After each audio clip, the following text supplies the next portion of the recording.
Me dice, ya estamos en vivo, ¿cierto? Sí, Ya, perfecto.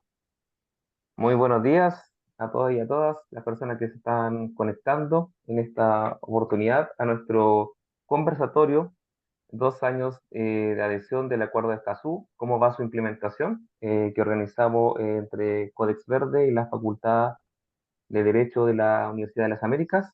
Mi nombre es Waldo Lobos, soy director del medio de comunicación Codex Verde. Y hoy voy a hacer una presentación. Vamos a esperar un par de minutitos para ver que la gente se conecte, porque sabemos que hay muchos inscritos y de a poquito se está conectando la gente. Así que paso a darle la bienvenida, bueno, a Marco Valdés, nuestro coordinador de vinculación con el medio de la Facultad de Derecho, a Felipe Pino y Camila Martínez, que van a ser nuestros invitados en el día de hoy. ¿Ya? Vamos a esperar un minuto, Marco, ¿te parece? Y comenzamos ahí con el conversatorio.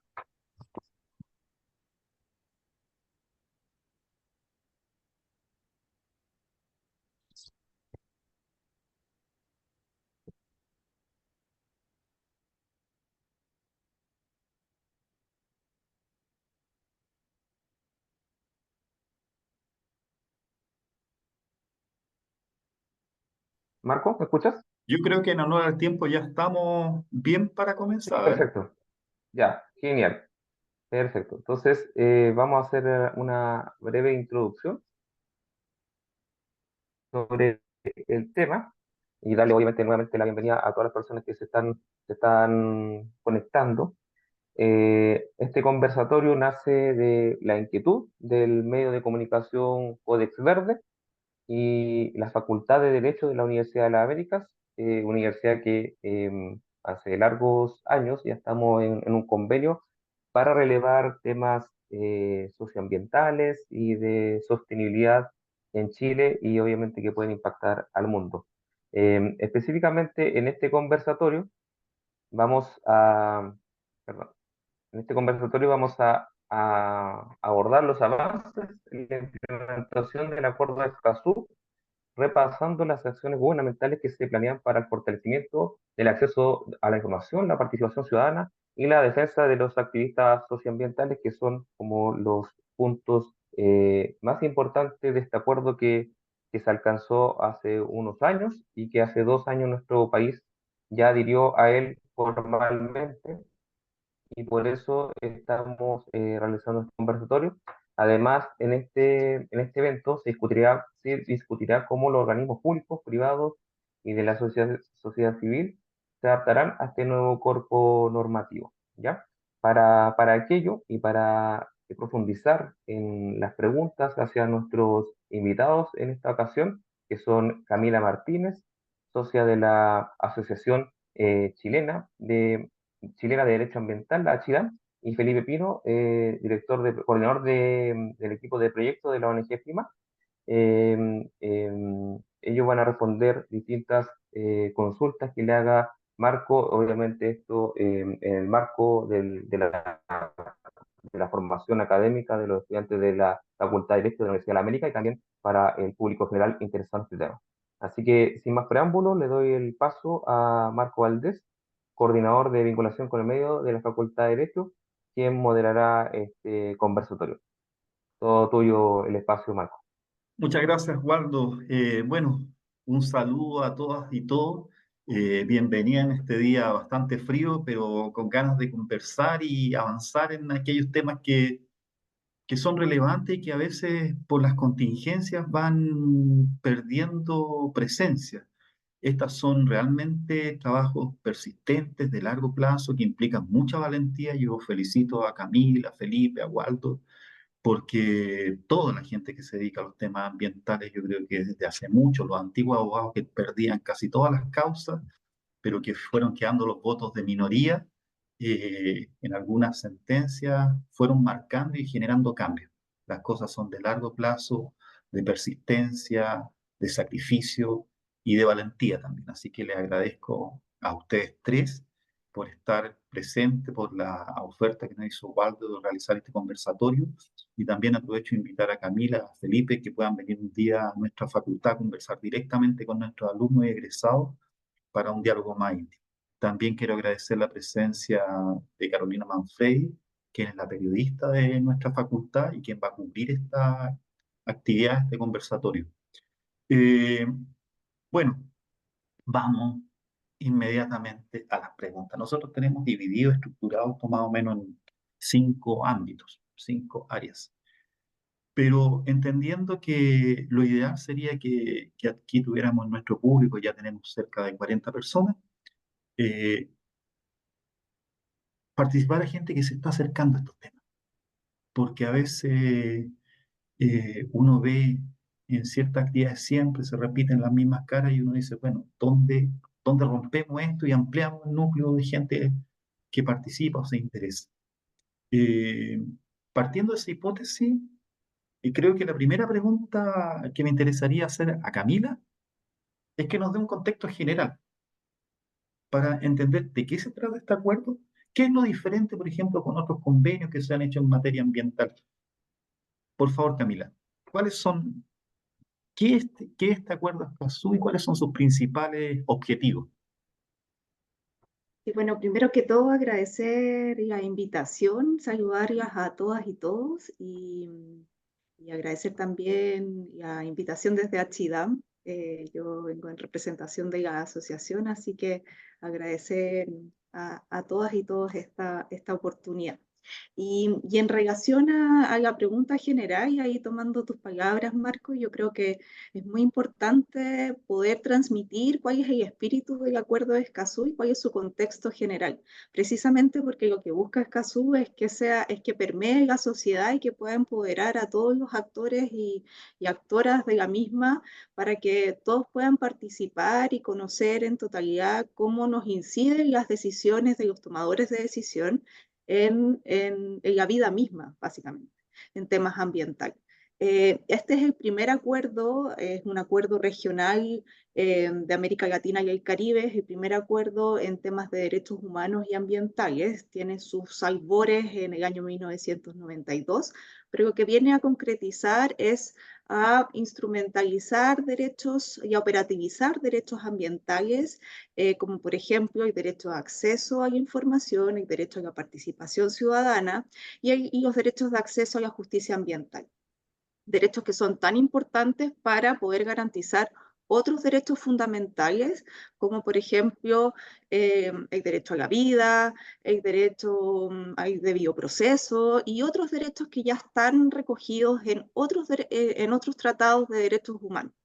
Por ejemplo, la Convención Americana de Derechos Humanos, el Pacto Internacional de Derechos Económicos, Sociales y Culturales, etc. Entonces, esto es como otorgar una doble protección en temas de derechos ambientales y básicamente viene a recoger una serie de visiones que estaban dando vuelta a nivel internacional, en específico en el ámbito regional, en América Latina y el Caribe, y los recoge y los reúne en un solo acuerdo regional y se llama el Acuerdo de Escazú porque se firma en una localidad de Costa Rica que se llama Escazú, que es como una comuna de Costa Rica, Perdón, de San antes de José de pasar, Costa Rica. Juan Camila, antes de hacer una pregunta a Felipe y que tal vez también nos puede complementar, me surge una pregunta de algo que tú señalaste. ¿Por qué es necesario hacer esta doble protección? Y se me viene, perdona la torpeza, se me viene a la memoria una canción de Maná que me recuerda una situación trágica y también somos abogados, por lo tanto tenemos que tener precisión en el lenguaje. También me recuerda una niña de apellido Valdés que en nuestro país parece que también ha vivió una experiencia que nos permitiría entender por qué es necesaria esa doble protección. No sé, ¿qué me Sí, puedes comentar? sí, ahí quizás te voy a responder siendo desde mi rol de siendo mujer, por ejemplo. De repente eh, es como otorgar una visión que se había como mirar la realidad de la sociedad con unos lentes específicos que te permiten revisar que para que no es, o sea, que la generalidad no te permite necesariamente otorgar la protección que el medio ambiente requería, si es que lo vemos desde la generalidad de los derechos. Requiere una protección especial y requiere ponerse unos lentes específicos para poder garantizar que el medio ambiente requiere una protección específica y requiere específicamente para garantizar el derecho a un medio ambiente sano, requiere una protección o una doble protección. Estos derechos de acceso a la información, el derecho a la participación y el acceso a la justicia han sido reconocidos a nivel internacional como derechos instrumentales para garantizar otros derechos más esenciales, por decirlo de alguna manera, pero son en sí mismos derechos fundamentales propiamente tal. Si bien a nivel estricto, el Acuerdo de Escazú está reconocido como un tratado de derechos humanos y de derechos de protección al medio ambiente. Si bien propiamente tal no forma parte de aquellos tratados de derechos humanos que se pueden invocar directo ante la Corte Interamericana, por ejemplo, todos aquellos derechos de acceso a la información, el derecho a la participación y el derecho a la justicia ambiental pueden ser reconducidos a los catálogos de derechos humanos propiamente tal. Por tanto, son otorgar esta doble protección a derechos que ya estaban reconocidos en catálogos ya generales de derechos humanos. Muchas gracias. Ese es como un Felipe, contexto general. muchas gracias por el contexto. Felipe, si quieres, puedes complementar lo anterior, pero tengo una pregunta específica para ti. Te voy a hacer la pregunta, pero también antes de responder puedes complementar algo. ¿Cuáles han sido los principales desafíos legales y administrativos que Chile ha enfrentado en la implementación de este acuerdo? Súper, muchas gracias Marco, y también aprovecho de comenzar agradeciendo la invitación y el espacio. Me parece que por mucho que llevemos ya 2 años de vigencia de este acuerdo, todavía falta mucha difusión de la información, así que toda instancia como esta la celebro mucho. Lo único que me gustaría complementar antes de la pregunta es que el acuerdo de Escazú es, digamos, un acuerdo hermano, un acuerdo espejo de un acuerdo europeo que es el acuerdo de Aarhus, que también se refiere a los derechos de acceso y que se le agrega la particularidad de incluir medidas para la defensa, para la protección de defensores ambientales, reconociendo que es una particularidad de Latinoamérica y el Caribe. O sea, en el fondo, como los defensores ambientales son amenazados en todo el mundo, son objeto, digamos, o sea, de amenazas verbales a su integridad física e incluso amenazados de muerte o incluso asesinados en Latinoamérica y el Caribe, y aquí tenemos las cifras más altas. En Chile, afortunadamente no, en términos de asesinato, pero sí tenemos cifras muy, muy altas de amedrentamiento que afecta, digamos, la vida de las personas de igual manera. Así que es el primer acuerdo de este tipo que incorpora defensas ambientales, lo cual es un gran avance, pero nos recuerda la compleja situación en la que nos encontramos, ¿no? O sea, también es un diagnóstico de eso. Los principales, creo yo que uno de los principales obstáculos que hemos tenido para su implementación, y que lo vimos en las discusiones previas a la adhesión al acuerdo, tenía que ver con esta idea de que en Chile ya tenemos mucho avance en términos de legislación ambiental. Entonces, en el fondo, se señalaba, ¿para qué vamos a firmar este acuerdo? Si ya tenemos tribunales ambientales, ya tenemos procedimientos especiales para daño ambiental o para evaluación de impactos ambientales, entonces, ¿qué nos va a dar realmente este acuerdo? Y lo cierto es que también, como estaba señalando Camila, la satisfacción de estos derechos de acceso son a su vez necesarios para la satisfacción de otros derechos humanos. Entonces, hoy tenemos, digamos, regulación específica de participación en temas ambientales, pero es muy reducida. Está, creo, principalmente reducida a procesos de evaluaciones de impacto ambiental, es decir, proyectos que quieren instalarse en algún lugar y que abren un procedimiento arreglado para que la gente participe.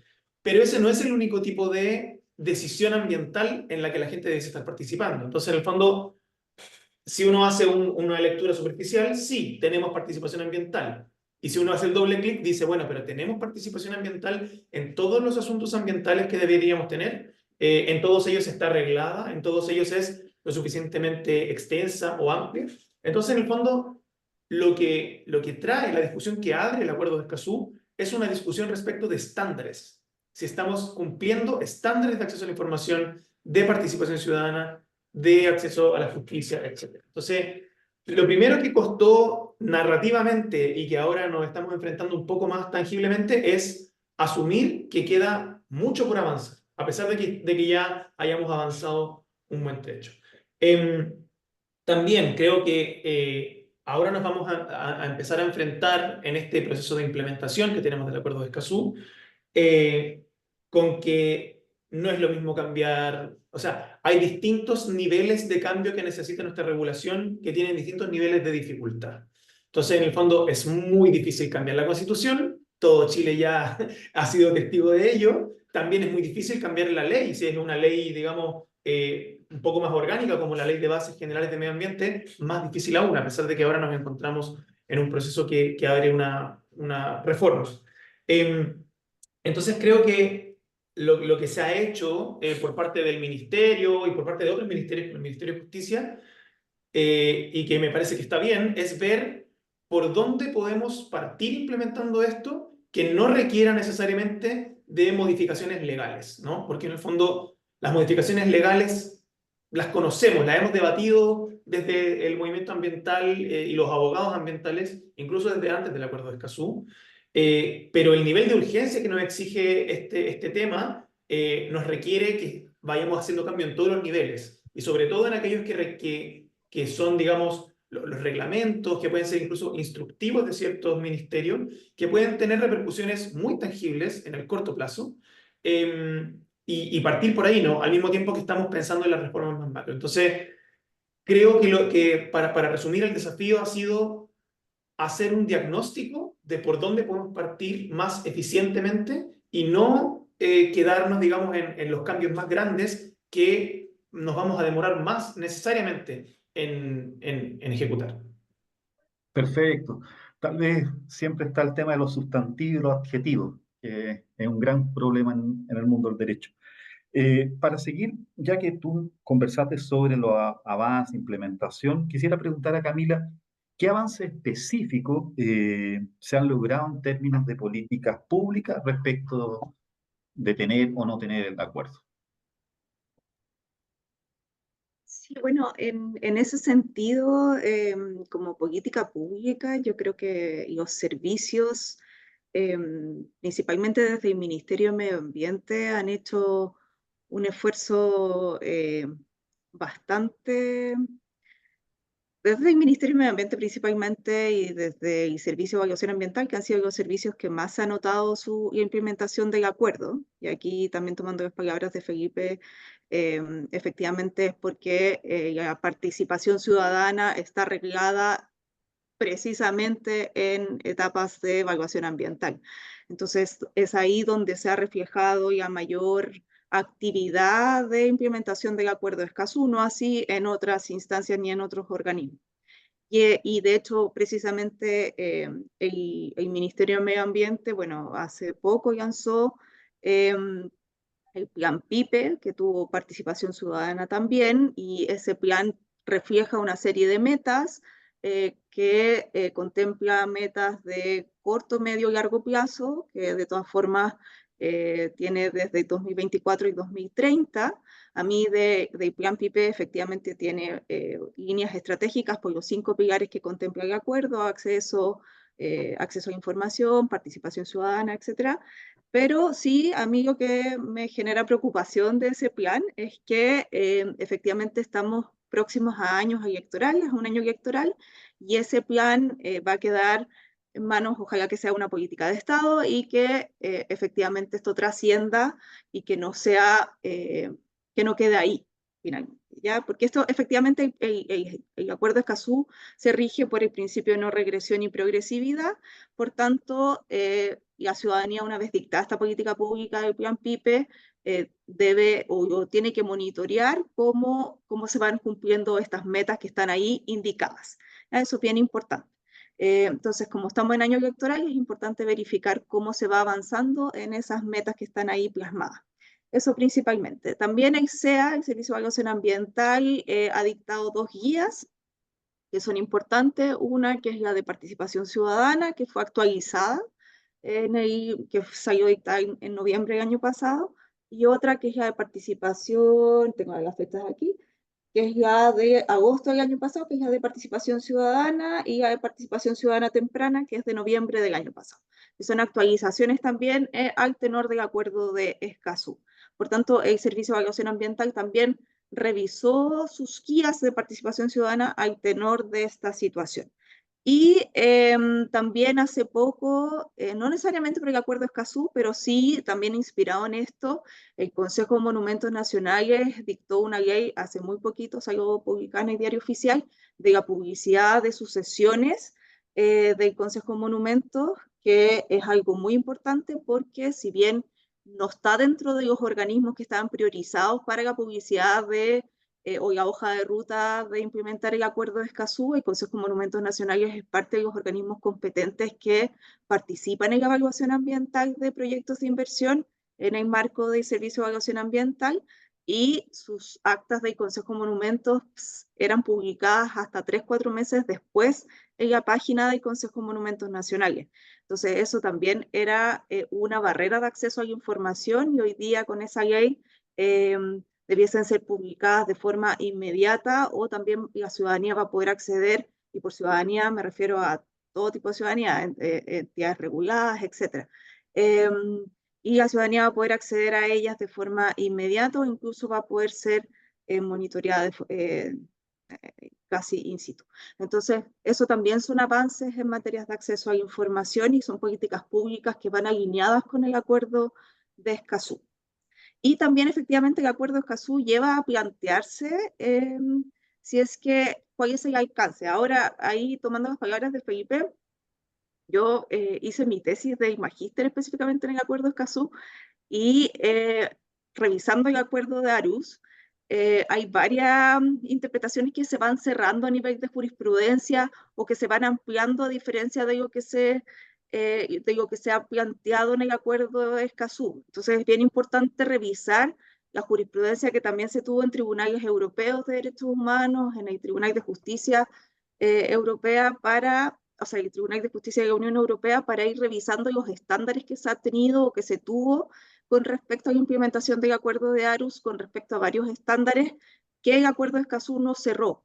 Entonces, también va a ser importante ir revisando la implementación del acuerdo de Escazú, porque hay varios temas que no están cerrados y que sin duda va a ser motivo de quizás judicialización, o de que quizás el Consejo de la Transparencia va a tener que resolver con solicitudes de acceso a información ambiental, o en otras instancias también de judicialización, quizás. Ojalá que no, pero podría ser. Sí, qué interesante lo que señala. Primero recojo el tema de que esto es un agile, o sea, un constructo que vamos desarrollando. Me parece muy importante, eso lo vimos también en temas del proceso constitucional que vivimos, que hay temas que evidentemente son de carácter transversal y van más allá de una posición política, que abarcan a muchos y que perfectamente son políticas de Estado. Siguiendo en esa misma línea, y también recogería el destcar Perdón, aquellos Marco, mismos que antes sí están de... haciendo el trabajo. Eh, Felipe, quisiera hacerte una pregunta en relación a algo que señaló Camila. También, si quiere agregar algo, perfecto. Marco, ¿me escucho, ¿Cuáles son perdón? las metas de corto y largo plazo? Perdón, ¿algo parece que tenemos un problema? ¿No? Marco, Felipe, ¿me escucho, perdón? sí, sí, te escucho. Te estamos escuchando todos. Ah, sí, no, quería... No, ahora no te escucho. Se cortó. antes de que, o sea, antes de que puede dejar sus preguntas a los panelistas o también a ti, Marco, para que 10 minutos antes de terminar el conversatorio podamos, yo mismo las puedo leer para que las puedan ir respondiendo también, para responder esas inquietudes. Y de hecho ya nos están llegando algunas preguntas, así que para avisarle a la otra gente que está conectada y que quiere manifestar sus comentarios, sus inquietudes.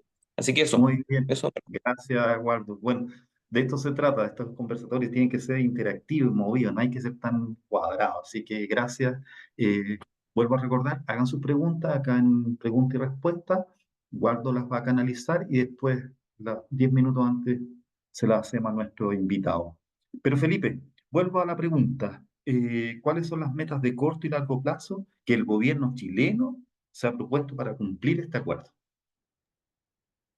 Sí, Yo creo que todas las metas, digamos, de mediano a largo plazo están consagradas en el plan de implementación participativa del Acuerdo de Escazú. El PIPES es como, digamos, la hoja de ruta que también señalaba Camila.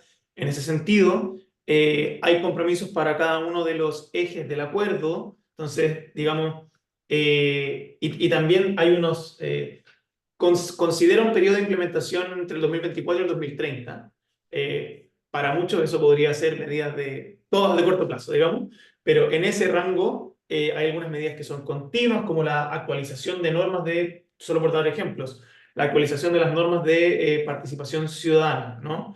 Recordemos que la participación ciudadana, incluso en temas de evaluación ambiental, todavía no es obligatoria en todos los casos. Solo los proyectos que ingresan por un estudio de impacto ambiental tienen que tener una participación obligatoria, y aquellos que ingresan por declaración ingresan en un proceso un poco más simplificado en que hay que solicitar que se haga una participación ciudadana. Y eso ha sido objeto de crítica desde el día uno, ¿no? O sea, por muy pequeño que sea un proyecto, nunca le va a hacer mal la participación ciudadana.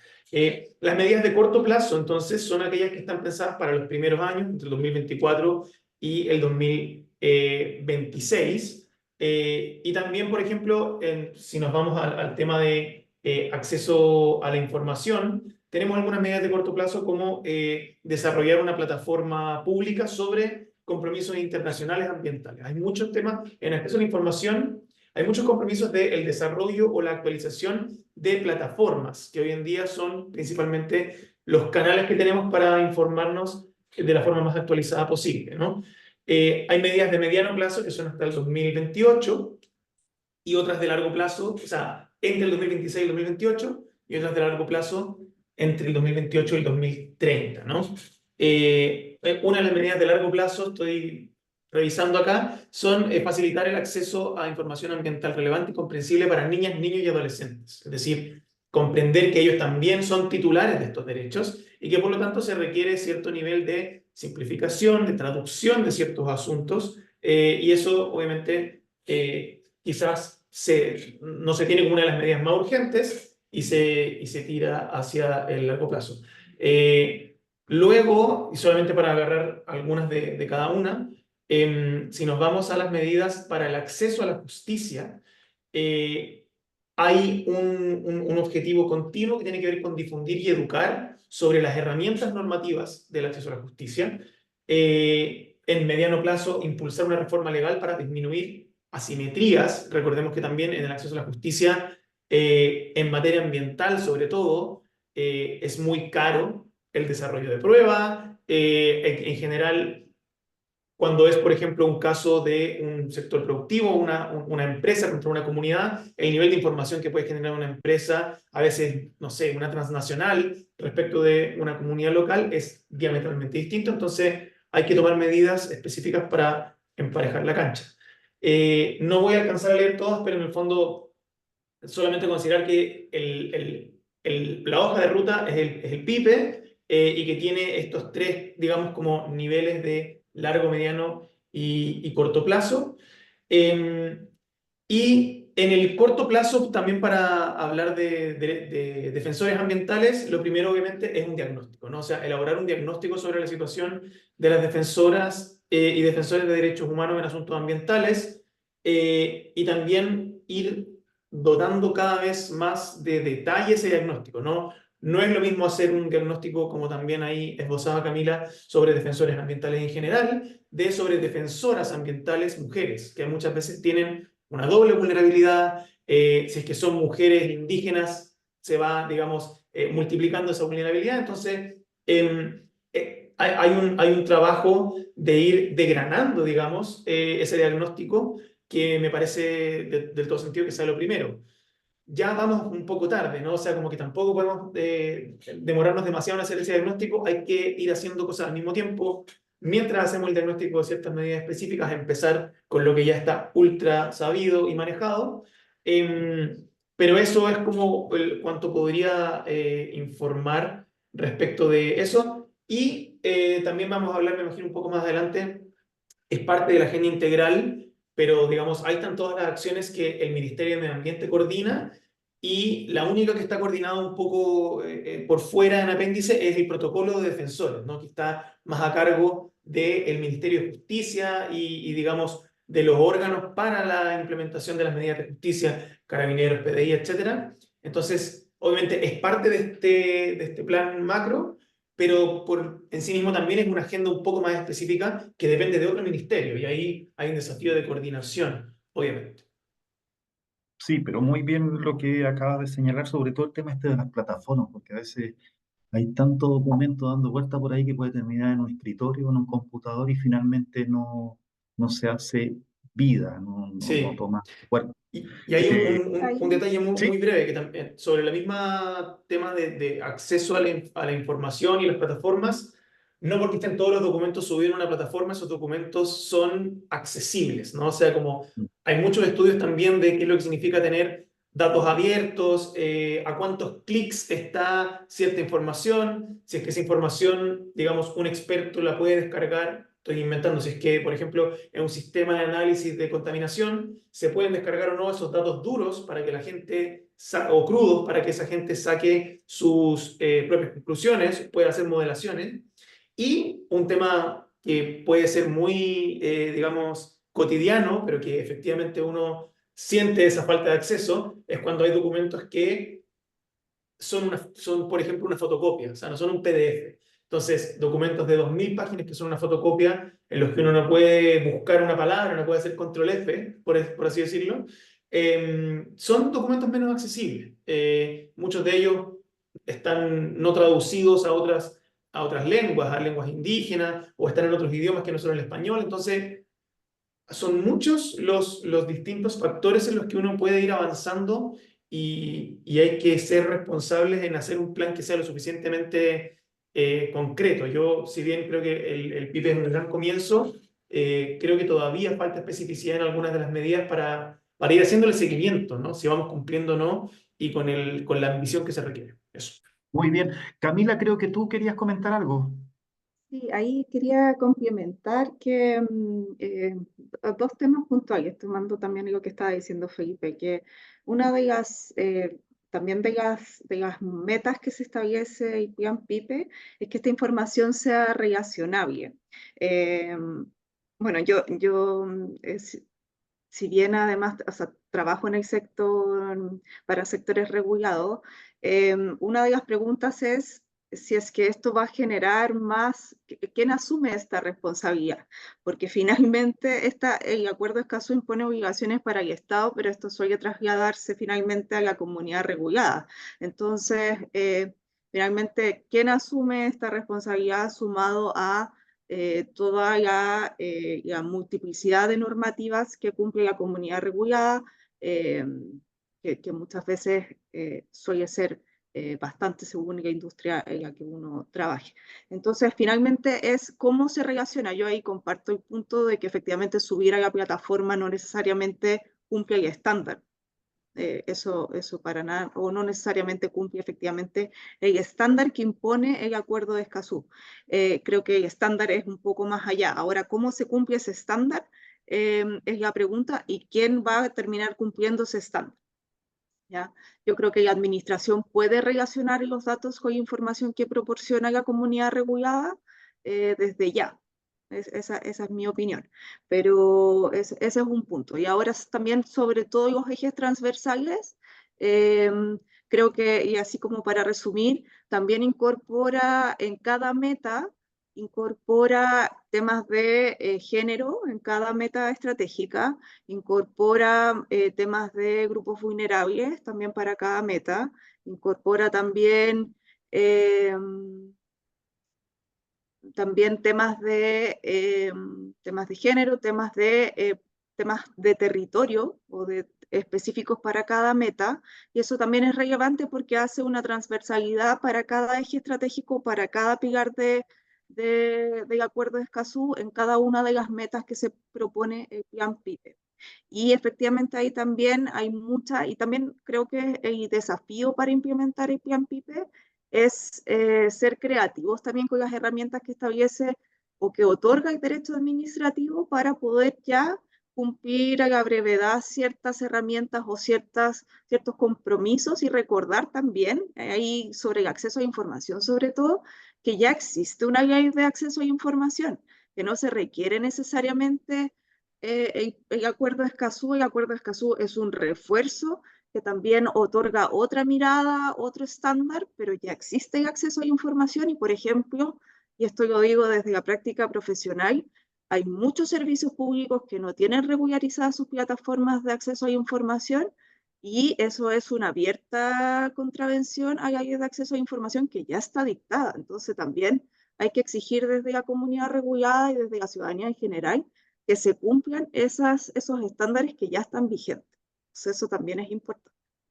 Muchas gracias, Camila. Mira, yo estaba pensando a partir de escucharlo a ustedes, aquí hay palabras que son clave o conceptos que quedan de fuerza. Una cosa es el tema democracia, participación, otro tema es asimetría y finalmente un tema que no salió específicamente, pero creo que está detrás de todo lo que estamos discutiendo en derecho, todo lo que se hace, la buena fe.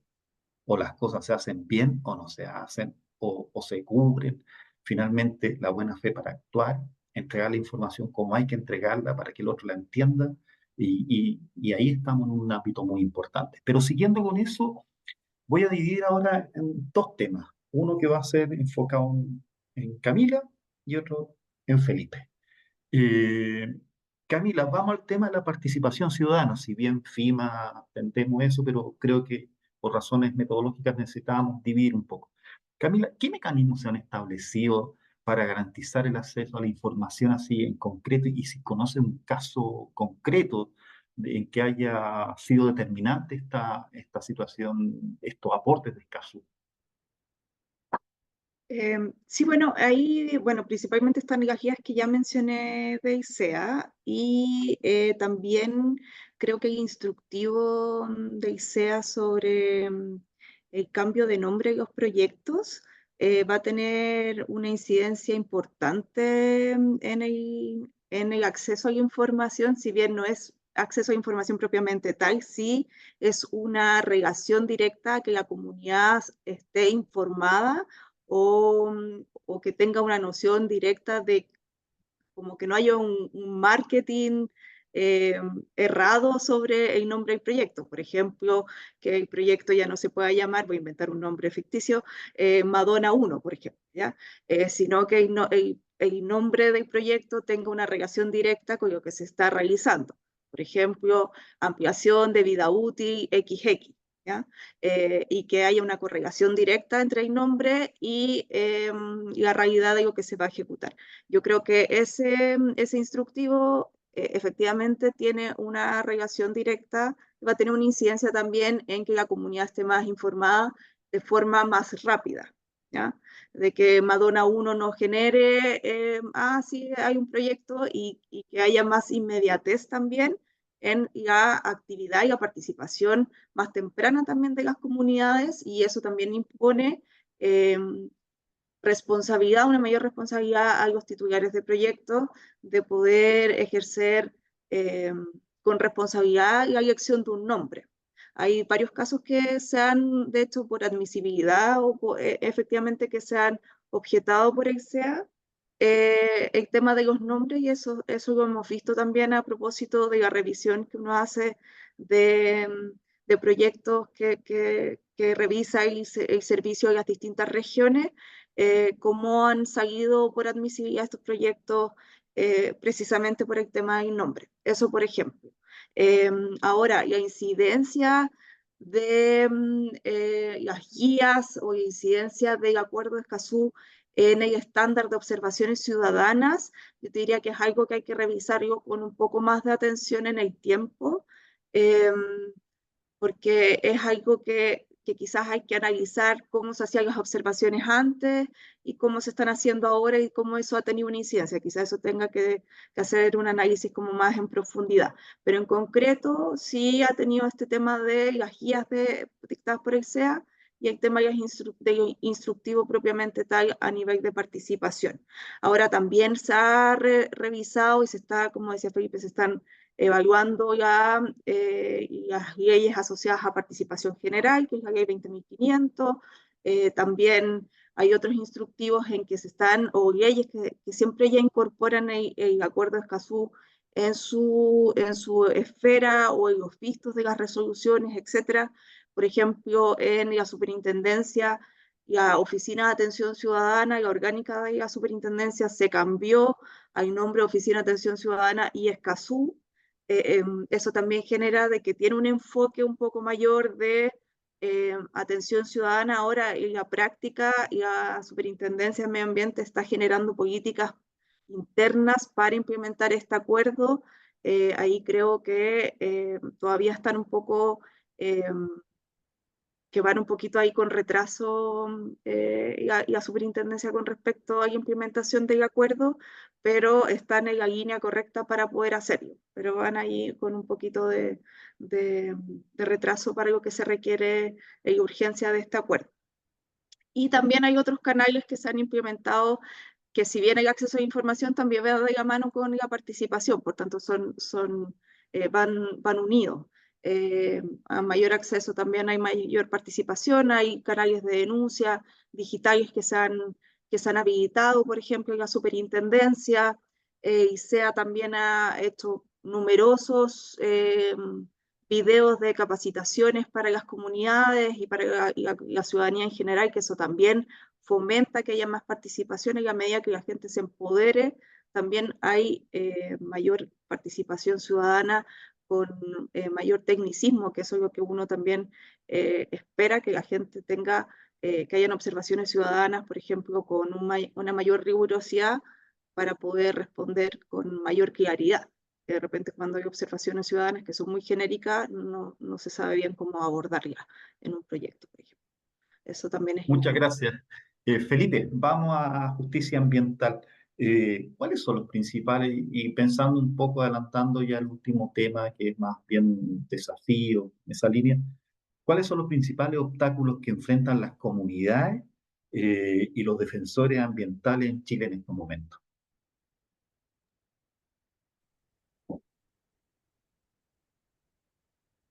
Yo creo que en el fondo, o sea, lamentablemente es una combinación de distintos obstáculos en todos los ejes del Acuerdo de Escazú. Y por eso, o sea, por algo el Acuerdo de Escazú aborda los temas que aborda, ¿no?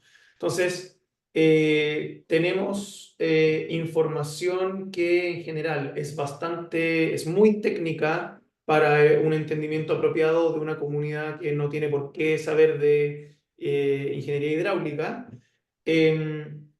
A veces es una información también muy parcial, que en el fondo en nuestro país quienes generan información ambiental son principalmente el sector privado a través de su interés de generar un proyecto.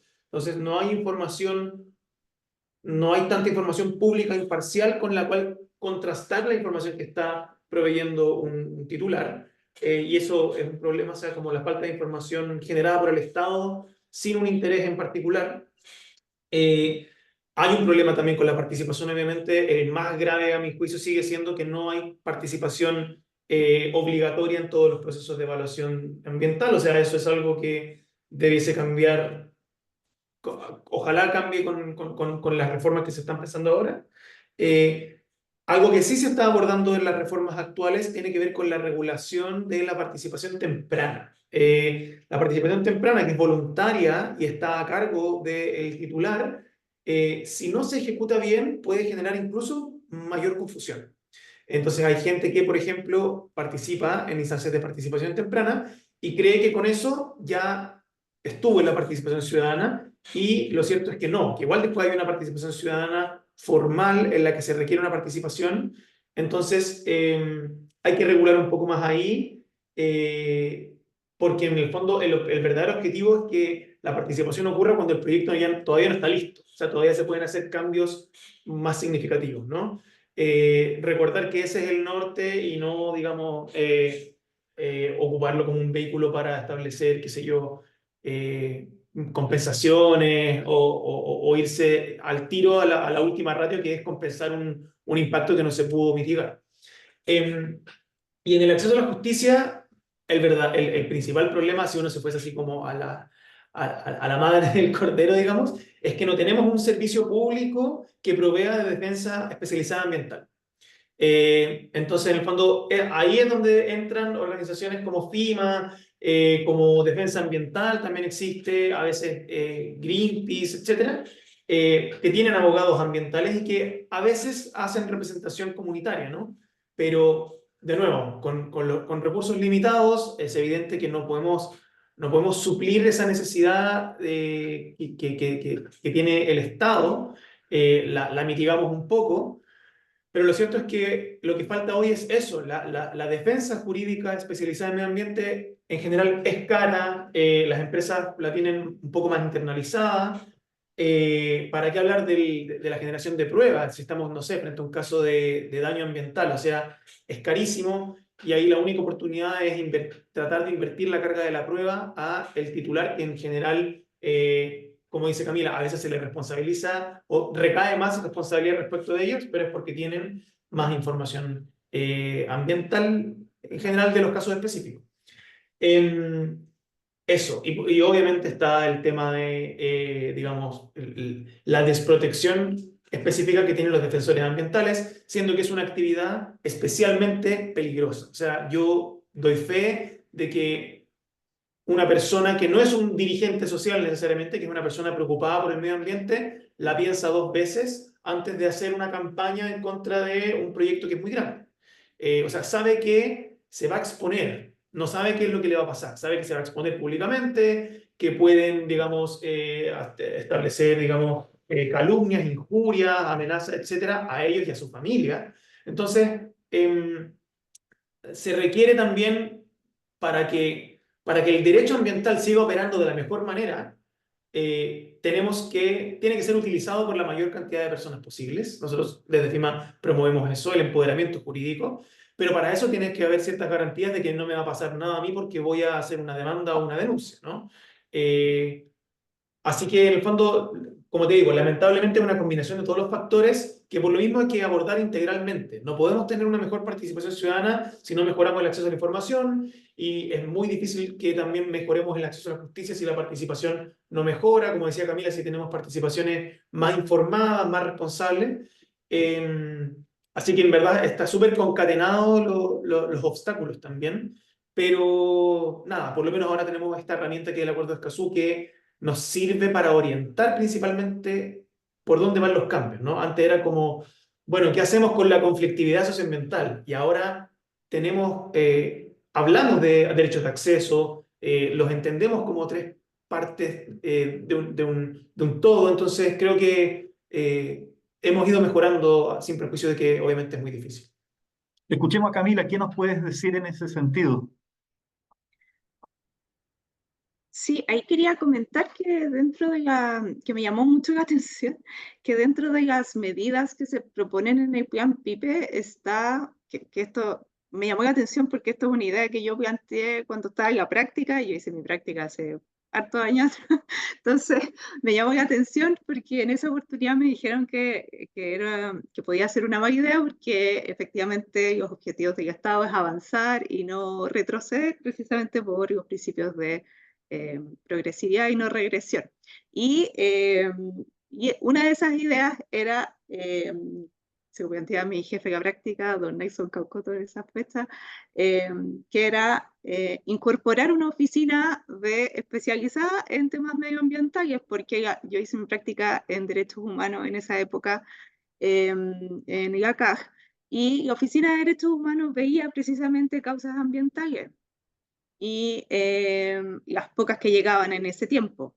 Pero ahora viene específicamente dentro de las metas del plan PIPE, crear una oficina especializada dentro de la CAG. 10 años después, 12 años después o 13 años después, ya no sé cuánto tiempo ha pasado, casi 13. Entonces me llamó mucho la atención porque esto es algo que se podría hacer, así como existe una oficina especializada en materia de familia, laboral, civil. ¿Por qué no se ha podido hacer en todos estos años una oficina especializada en materia de medio ambiente? Si esto es una herramienta que ya estaba disponible y es parte del debido proceso y acceso a la justicia. O sea, no necesitábamos el Acuerdo de Escazú para poder plantear estas ideas. Entonces, hay varias cosas que creo que dependen mucho de voluntades y de creatividad. Eso también. Y también ahí lo que decía Felipe sobre el tema de la prueba, creo que ahí también puede ser de gran utilidad y eso cuando yo trabajé también en el Estado durante varios años, eh, también las herramientas del procedimiento administrativo ahí pueden ser útiles para también disminuir esas asimetrías de lo caro que es la justicia ambiental en sede judicial. Eso también son ideas que existen, eh, Gracias. que también Antes de eso las ceder la comunidades lo palabra, pueden utilizar. gracias Camila. Antes de ceder la palabra a Waldo para que haga las preguntas, se me vienen dos ideas. Eh, Uno, creo que es justo recordar o rendir un homenaje a todos los abogados que en los 90 perdían todas las causas. Eh, yo creo que a veces la valentía intelectual requiere mucho carácter y fortaleza, porque tú tenías una convicción de una oficina hace 15 años, que nos demoremos 12, 13 años en implementar una oficina que era como obvio, requiere fortaleza y decir, hay que seguir en esto. Así que en ese sentido, reconocer a todos esos abogados, me acuerdo. Y el otro, algo procesal. Simplemente recordar algunos conceptos que es bueno seguirlos discutiendo. Por ejemplo, la carga dinámica de la prueba. Esas cosas no pueden quedar ahí nomás y punto, que la gente se olvide. Hay que seguir discutiendo. Bueno, Waldo, te dejo con las preguntas de nuestro público. Sí, Marco, no sé si lo escucho bien, discúlpeme por Sí, ser con problemas técnicos. Sí, perfecto, muchas gracias. Bueno, han llegado consultas para los panelistas, quizás hay temas que ya se han abordado, pero nos gustaría que igual les pudieran responder a las personas que se dieron el tiempo de expresar sus comentarios, como por ejemplo el de Débora González, que dice, hola, buen día. Ella consulta, ¿cómo se va a implementar el protocolo de protección a los defensores? Y pregunta también si ya se ha iniciado algo de las metas a corto plazo. ¿Quién se encargará de fiscalizar ese principio de no regresión y progresividad? Gracias, Diez. No sé si Felipe me puede ayudar con esta respuesta y si Camila quiere complementar después. Súper. Em, Es buena la pregunta. Como yo decía, el protocolo de protección de defensores es una iniciativa y a estas alturas ya una obligación que tiene el Ministerio de Justicia y que se coordina con varios otros, digamos, organismos que tienen competencia en, digamos, el monopolio del ejercicio de la fuerza, ¿no? El director general de Carabineros de Chile, de la PDI, fiscal nacional, prevención del delito, etc. Entonces, obviamente, la responsabilidad más alta en este caso es del Ministerio de Justicia y Derechos Humanos, recordemos, es el nombre completo. Tiene que estar obviamente en coordinación con el Ministerio de Medio Ambiente. ¿Cómo se va a implementar el protocolo? El protocolo, digamos, ya existe y empieza entra en vigencia creo que 180 días después de su publicación, que no recuerdo en estos momentos hace cuándo fue, pero fue en la pre-COP, en la COP 3 del Acuerdo de Escazú, que fue en abril. Un Em, poquito, sí. entonces, digamos, va a empezar a regir después de esa fecha, de esos días, y vamos a ver, digamos, cómo empieza a funcionar desde ese momento, ¿no? ¿Quién activa el protocolo? ¿Cómo responde el protocolo una vez activado? ¿Qué cambios existen, ¿no? En general, obviamente el protocolo yo siento que es un avance, era algo muy necesario, pero también hago el punto crítico, me sorprende que nos hayamos demorado tanto en sacar algo que era tan, digamos, como de sentido común, ¿no? Que es como que exista una vía para que la gente notifique, por así decirlo, que está sufriendo un tipo de amedrentamiento específico y que el Ministerio Público ordene a organismos que lo tengan en consideración. O sea, y que actúen en base a eso, ¿no? No tiene tanto más detalle el protocolo, que mandar a hacer un doble clic a ciertos organismos, a cierto tipo de vulnerabilidad, que es en el fondo el ejercicio de la defensa ambiental. ¿Quién se encargará de fiscalizar ese principio de no regresión y progresividad? Es una pregunta también, o sea, ese principio es un principio del derecho ambiental. Está buena la pregunta de si ese principio va a regir para este tipo de, digamos, instrumentos que se vinculan, pero no son necesariamente del derecho ambiental. Pero ahí solamente voy a hacer un punto de que la fiscalización formal es de la autoridad, es del ministerio, es de los ministerios, pero también hay una fiscalización informal que es la de la sociedad civil, ¿no? La de todos nosotros, incluso también la del sector privado que va, digamos, observando qué cambios van existiendo y, digamos, evidenciando cuáles son las brechas que no han ido mejorando, ¿no? También hacer ese llamado a esa fiscalización informal, porque hoy día quizás no somos autocomprendidos como defensores ambientales, pero el día de mañana hay un proyecto cerca de donde vivimos y nos convertimos de golpe en defensores ambientales porque queremos proteger a nuestra comunidad, a nuestro hijo, etc. Entonces, es importante, sin ser experto, ir haciendo seguimiento a cómo va avanzando esto y seguir informándose. Felipe, Ahí una consulta que quizá, me surge a raíz de tu pregunta. Perdón, Camila, solamente sí. una consulta. ¿Qué rol podría jugar la Superintendencia del Medio Ambiente? ¿Y tiene algún rol preponderante o más que nada es la fiscalización tendría que ver con temas del Ministerio Público, como tú bien señalaste?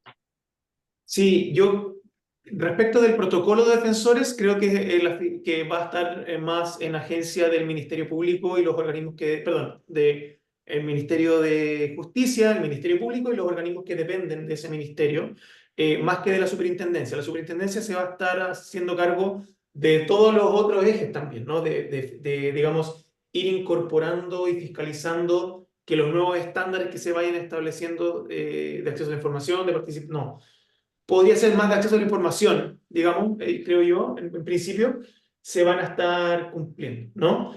Eh, pero claro, para eso tiene que cambiar un poco también el derecho administrativo, ¿no? O sea, la superintendencia quizás va a tener un menos margen de actuación si es que no cambian algunos reglamentos y regulaciones específicas. Perfecto, Felipe. Camila, ¿querías comentar algo también sobre esta pregunta? Sí, ahí, bueno, yo creo que la superintendencia sí puede tener incidencia sobre el tema del protocolo. Creo que al tener de la cantidad de denuncias que se reciben, la superintendencia tiene la facultad o tiene ya, más que la facultad, tiene la capacidad al analizar los datos y al tenor de las denuncias que llegan, por ejemplo, si llegan 40 denuncias de una misma persona o de un mismo colectivo de personas, de advertir que hay un conflicto socioambiental que está en curso.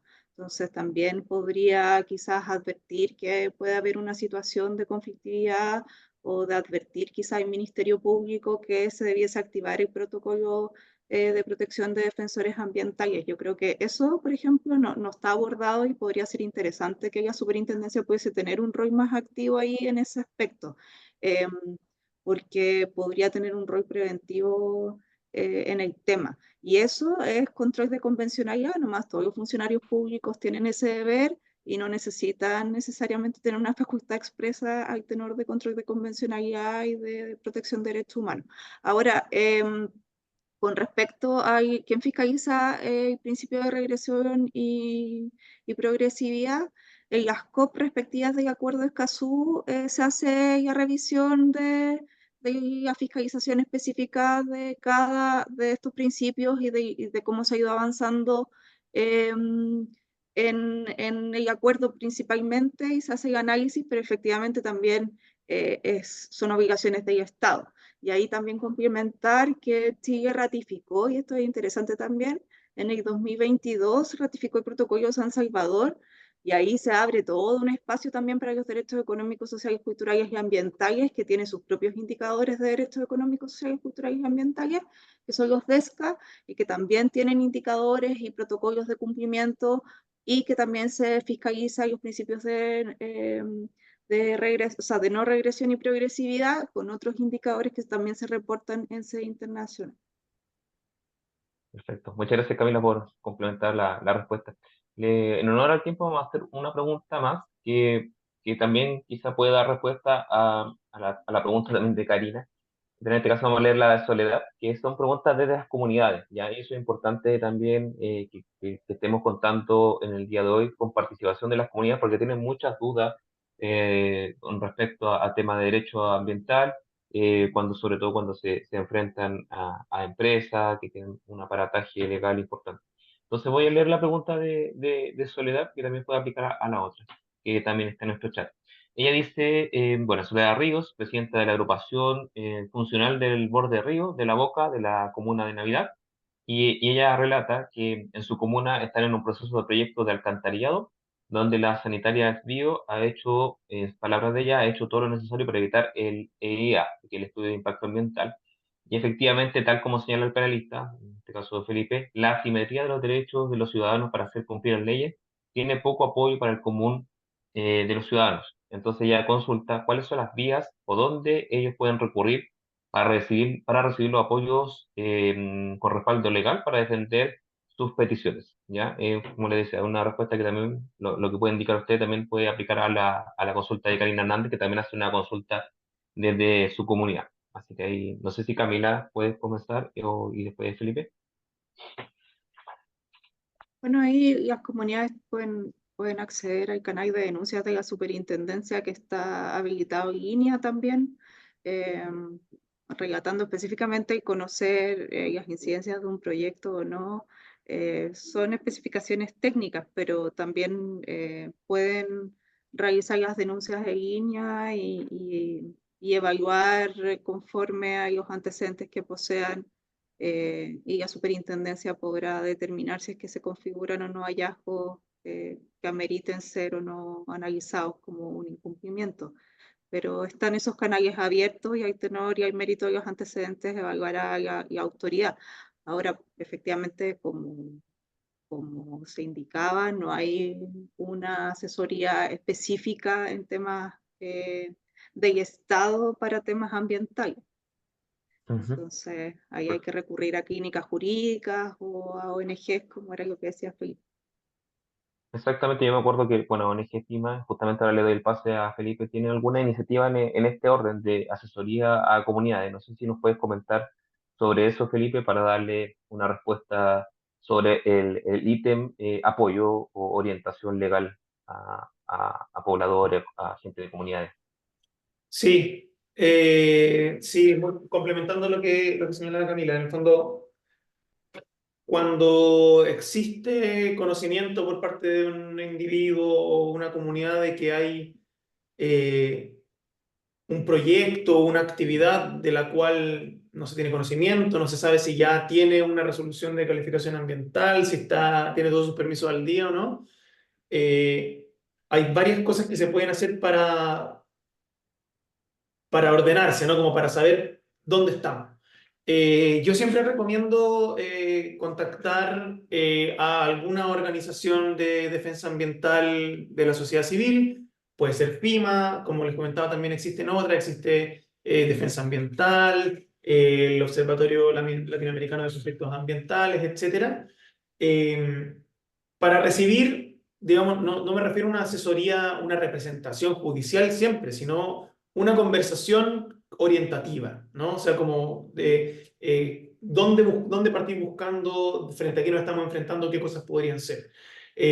Las clínicas jurídicas también, que son en el fondo como estas prácticas internas que tienen las escuelas de derecho, también son muy útiles. Hay que ver cuáles son las que tienen una rama ambiental, no todas tienen. Yo sé que la Universidad de Chile tiene una y la Universidad de Diego Portales tiene una también, pero no es tan descentralizada la educación pública universitaria en nuestro país, entonces eso no es tan fácil, pero siempre hay correos, se puede acceder, es una buena segunda opción.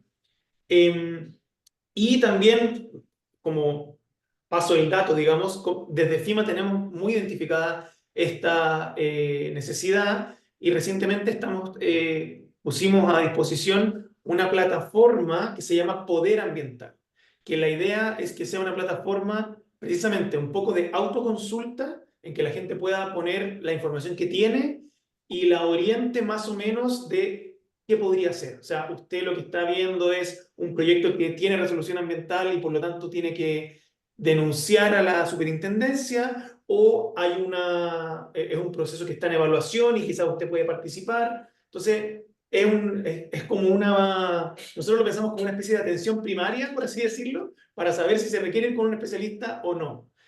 Porque hay muchas cosas que también la gente piensa que necesita un abogado para hacer y que no es así. Las denuncias de la superintendencia obviamente tienen que tener cierto nivel de especificidad de qué está denunciando, pero no tienen que ser necesariamente algo demasiado profundo. Entonces, para todo eso siempre es bueno contar en lo posible con algún tipo de orientación y asesoría.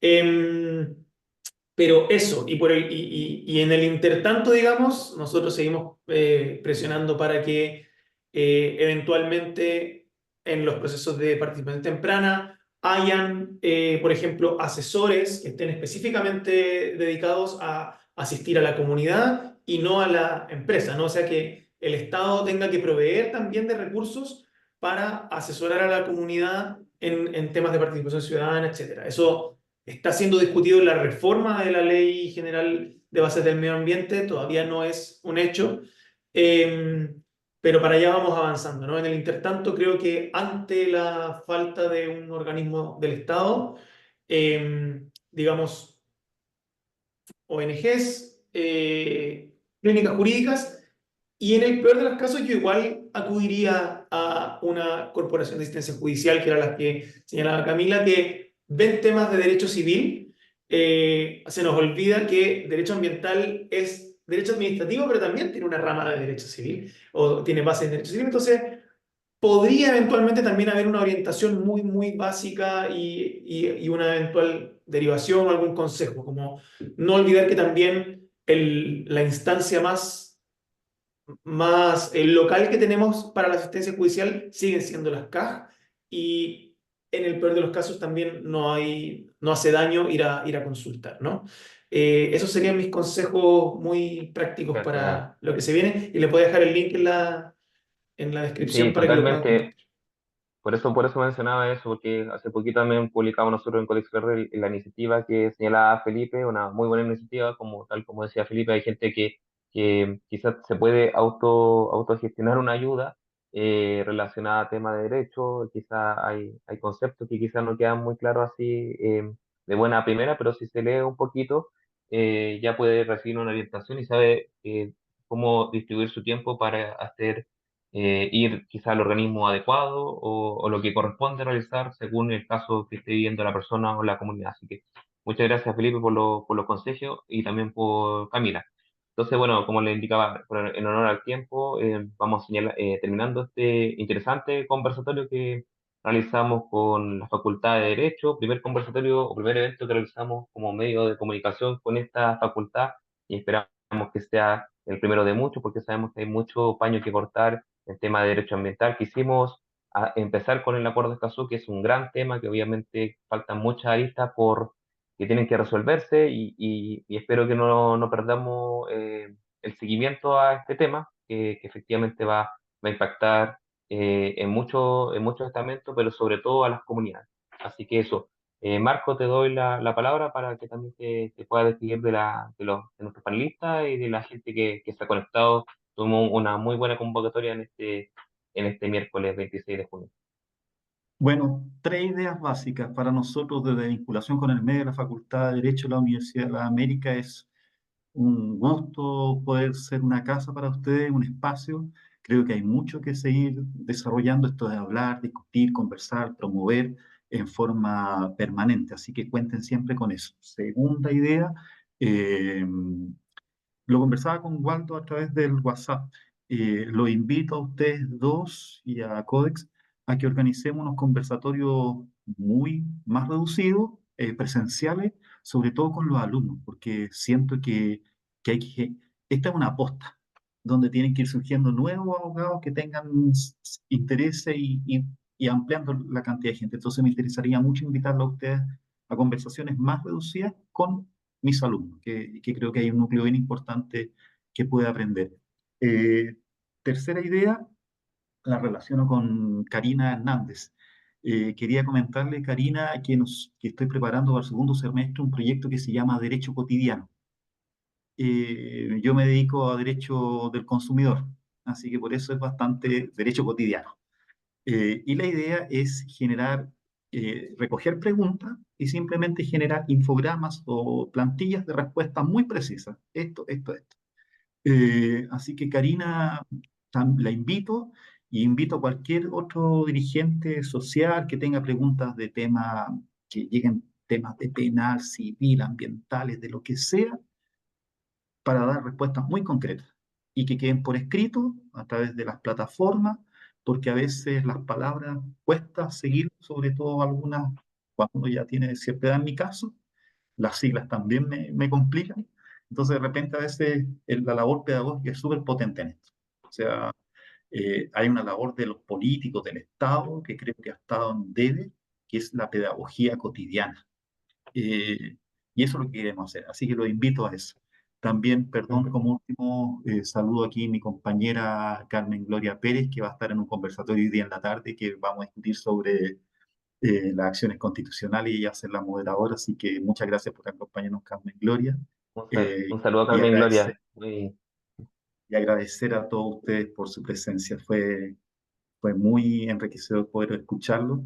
Y sabes, Camila, antes de que estábamos conversando, además de los conceptos, eh, es, es muy potente para mí ver gente con convicciones. Eh, Creo que eso hay que seguirlo reforzando, la gente con pasión, convicción, el tiempo que ustedes llevan dedicado a esto, desde que salieron, que estudiaron en la Chile, eso que conversaste de los 12 años con una idea y pensar, pero ¿cómo no se le ocurre? ¿Cómo no se le ocurre?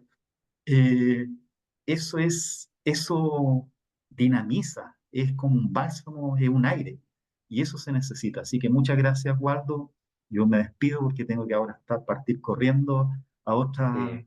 reunión con administradores públicos. Así que Gracias, Marco. Y finalmente el último aviso, que la gente que no pudo conectarse, bueno, que sepa a través de ustedes que va a quedar disponible este conversatorio vía YouTube, del canal entiendo, de la Universidad de la América, y a través de nuestro canal de YouTube de Codex Verde también vamos a publicar una nota de prensa, así que ahí vamos a seguir nutriendo este mismo tema para la gente, para que esto no quede acá, como se dice, sino que se siga propagando estos mensajes o los mismos consejos que indicaba Camila y Felipe a las comunidades, que sigamos hablando del acuerdo de Escazú, así como de muchos temas relacionados al derecho ambiental. Así que no sé si brevemente, Camila, unas palabritas y Felipe para darle la despedida.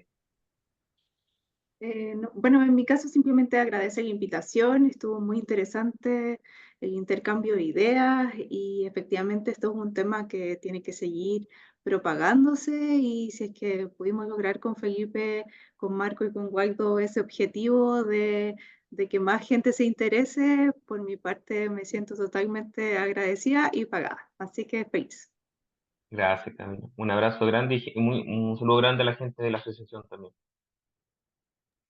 Felipe. Sí, yo también agradecer el espacio, como les digo, uno también que lleva años tratando de difundir esto desde que se estaba negociando, después para que se aprobara, ahora para la implementación, y uno ve que la brecha sigue siendo muy grande en lo que la gente conoce de esto, a medida que nos vamos alejando de Santiago y a medida que nos vamos alejando de los centros urbanos, ¿no? Entonces, también un llamado a todos los que nos están viendo de que aquello que se va a ir informando lo vayan traspasando también, vayan también siendo como, digamos, traspasadores de este conocimiento, porque mientras más ojos estemos mirando, mejor más vamos a ir aportando a que esto ocurra de forma oportuna y eficiente. Así que también, y dejar la invitación, el canal abierto para que hagan sus consultas a FIMA, no solamente si tienen un conflicto, si quieren saber de derecho ambiental, también se pueden acercar por cualquiera de sus redes sociales. Eso. Gracias. Gracias, Felipe. Bueno, y un abrazo a todos, que estén bien. abríguense mucho, está haciendo mucho frío, al menos acá en la zona central. ¿Ya? Hasta luego, Marco, Carolina, Manfredi, muchas gracias por el apoyo también. Nos vemos en una próxima ocasión. Que estén Chao, bien. que estén muy bien. Chao. Nos vemos.